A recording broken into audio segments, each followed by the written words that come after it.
Good morning, YouTube. It's your main man, Serious the Tow Truck Driver, back at it with another one. This is not me and the tow truck, but me talking about relationships. Comparing and contrasting those from back then to today's time. And let's just off the bat, talk about it. Pretty much older relationships. Now, everything that's going on today has been going on, but the key factor that was missing from previous relationships or not previous relationships, but previous times was the fact that there was no social media.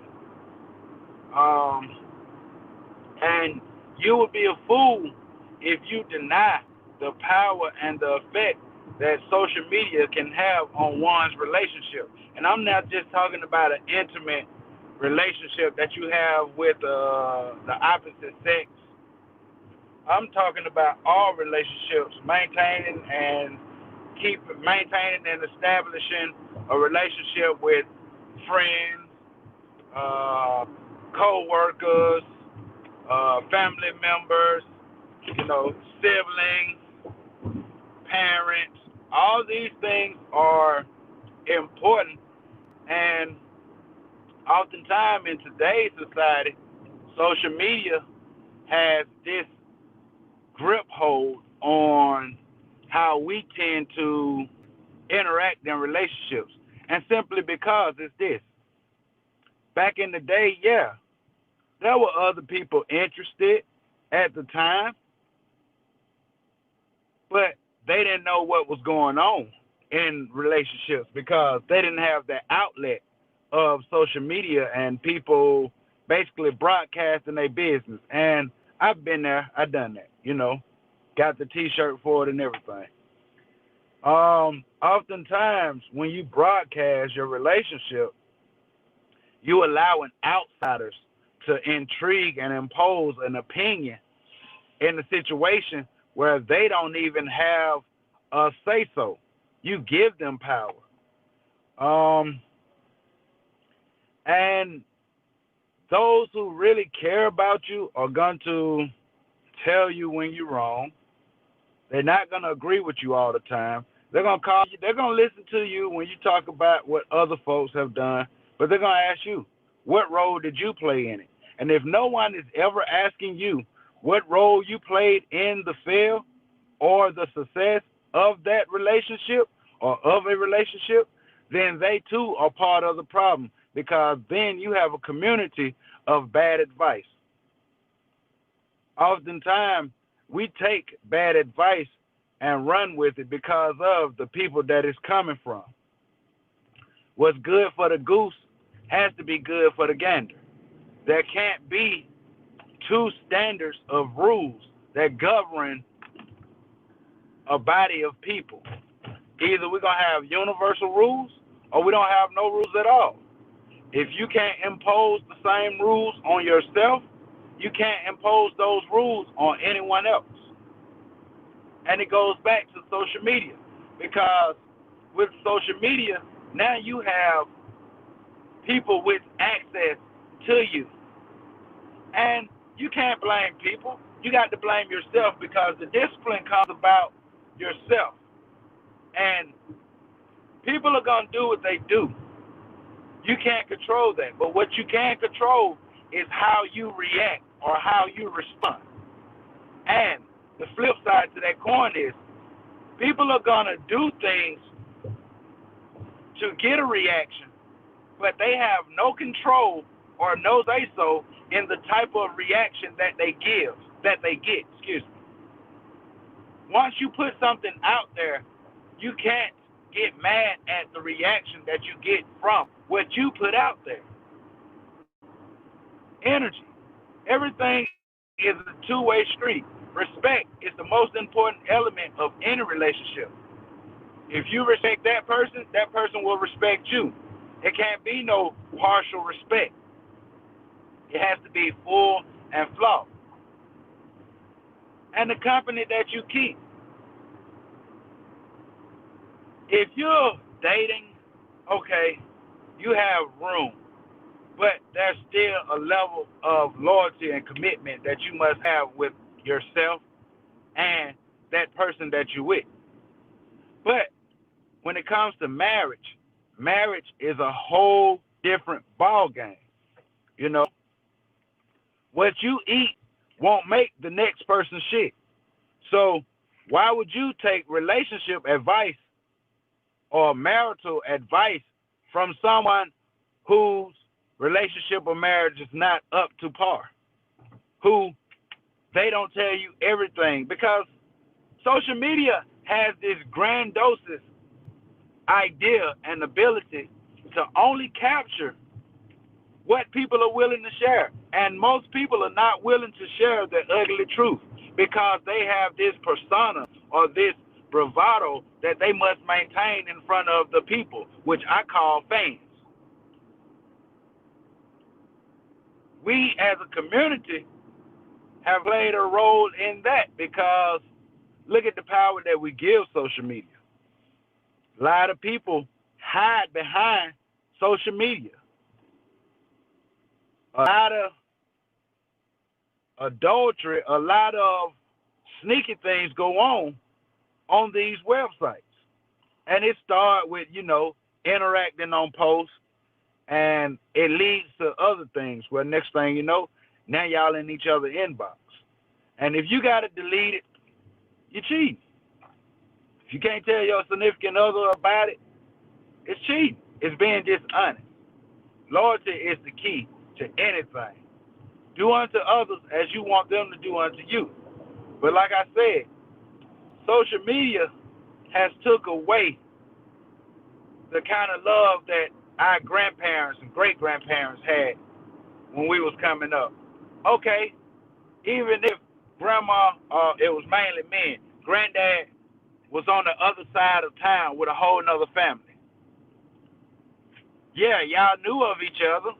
Hell, you even growing up, you ever been to grandma's house or great-grandma's house, and you came across that person, you was like, who is that? And then you come across them again in life, and you like, I remember you always being over my grandma's house when when I was little. And then somebody in the family died, and they at the funeral. And then you look in the obituary, it says another child. And now you got either siblings or cousins that you knew nothing of. Or it ain't that you didn't know nothing of them. You didn't pay it no mind at the time because it wasn't nothing like that. And that was going on in a lot of households.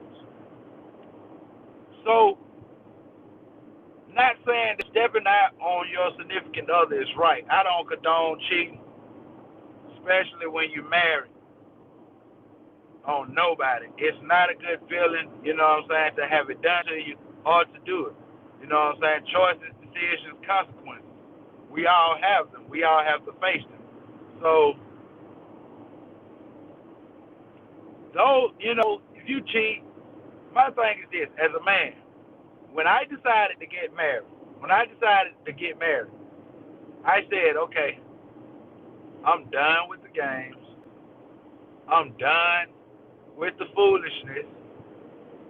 And, I started to prepare myself because of previous times where I would be in a relationship and those female friends or those females who would only display interest when I had got with someone. Long as I was by myself, when no one stunned me or didn't have any interest.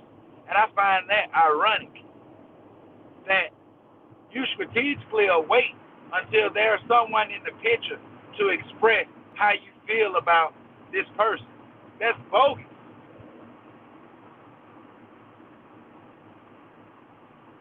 Pay attention to the narratives that people play. A lot of people are your friends for other reasons. If I have a friend that can't come around my significant other or make up a reason why they don't want to be around my significant other, and they have never spent a day with my significant other. They've never broke bread with my significant other. How can I justify that? That's like me having a female friend who says, "Oh no, I don't want to come around because of your wife." That's gonna look strange. And I find the same behavior strange in male friends to females that tell their female friend, "Oh, we don't come around because we don't want no conflict with your husband." There will be no conflict if there is no secret agenda. There will be no conflict if you are a true friend and not someone who's either trying to fuck or have fucked before. And yeah, I know it's kind of selfish to think like that, but no, we living in a time now where a lot of sneaky things are going on. A lot of people dress things up. And then you look back down the line and you be like, "Oh, them two together now." And you think about how they was reacting before. I seen it firsthand. Dude I was cool with, he got with this chick, they had a child. Things didn't work out for whatever reason, which is understandable. But while they was together, there were certain people coming and saying things that led up to where they are now. So it's like a predator will look at you or your situation because of you posting it and will take advantage of it, basically using your vulnerability to come in and not necessarily sweep you off your feet, but either get you to commit to giving up what I call is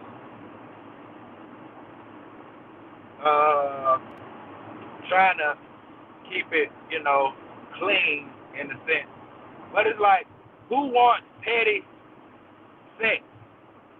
Who wants, sorrowful, you know what I'm saying? It's like, what kind of man preys on a woman to play on feelings like that? What kind of woman plays on the man? Because it happens both ways. And these are damaging factors to relationships. Because now, you and your significant other, boyfriend, or your brother and sister not talking. Somebody else come in and start telling you shit about that person. You know it's not true. But because you mad at that person at the time, you deem it as good information. And you hold it within and you start addressing and going about the issue that way. And then you do this for so long and you created a problem, and now that the problem is in the forefront and everyone sees it, you want to run away from it. No, that's not the resolution. If you create a problem, you solve the problem. If you're allowing others to create problems in your life, you need to cut them off, no matter if it's family, friend, or foe. That don't mean you don't love them, but oftentimes, family, friends, kids, they can damage relationships. They can damage marriages simply because one party feels that they can do this and the other party says, "Oh no."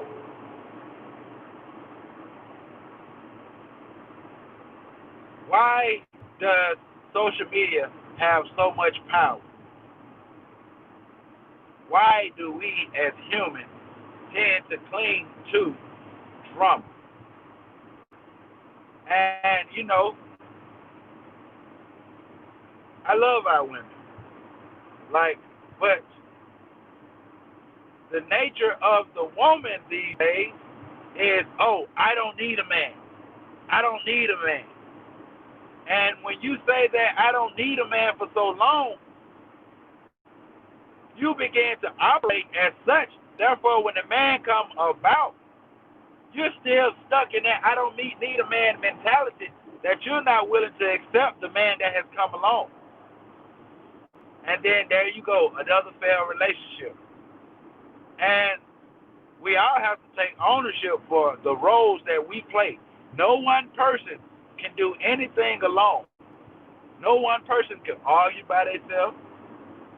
No one person can keep drama going by themselves. There has to be an interacting or an opposing party to make a person feel or want to keep carrying on. So I ask anyone that's on my subscription list, if you look at these videos, you took the time to get this far, thank you. Let me ask you, what measures are you taking to protect every relationship you have from destruction? Who are you willing to cut off to save what you love? What measures or what steps or to what extreme are you willing to go to make things work? Because if you're constantly pointing out an issue and never coming with solutions, you can say that you're part of the problem. Rest assured, these times, Most High never make no mistake. And it's in these times that, diamonds are made. Pressure bust pipes or create diamonds. And he'll never put more on you than you can bear. So again, I ask you, what are you doing to maintain healthy relationships? Who are you willing to stop from damaging your relationships? And if you're married, what's the order? What's the order of things? Is it your kids, your family, God, then your husband? Because if you're putting a person last, how can you expect them to put you first? If you're giving everyone else the benefit of the doubt, except a person, why would you expect that person to give you the benefit of the doubt? I'm truly a give what you get, a get what you give type person. You give me love, I'm going to give you love. You give me shit, I'm going to give you shit. You give me attitude, I'm going to give you attitude. And it's not no tick for tack, but I am a reflection of that I am receiving. So how do you change? How do you change that? Project peace. Project love. Project good vibes. And watch how things change. This just been another day, Wednesday, on the way to work. I hope someone let this message resonate with them. And feel free to leave comments, feedback. Give me some questions. If you want to talk about something, I'll post the link. Most times I do early in the morning vlogs. I'll probably start doing them after I get off work to kind of digest from the work day. But, leave comments. Tell me what's on your mind. Let's talk about it. Let's discuss it. And we'll go from there. I appreciate y'all. Peace.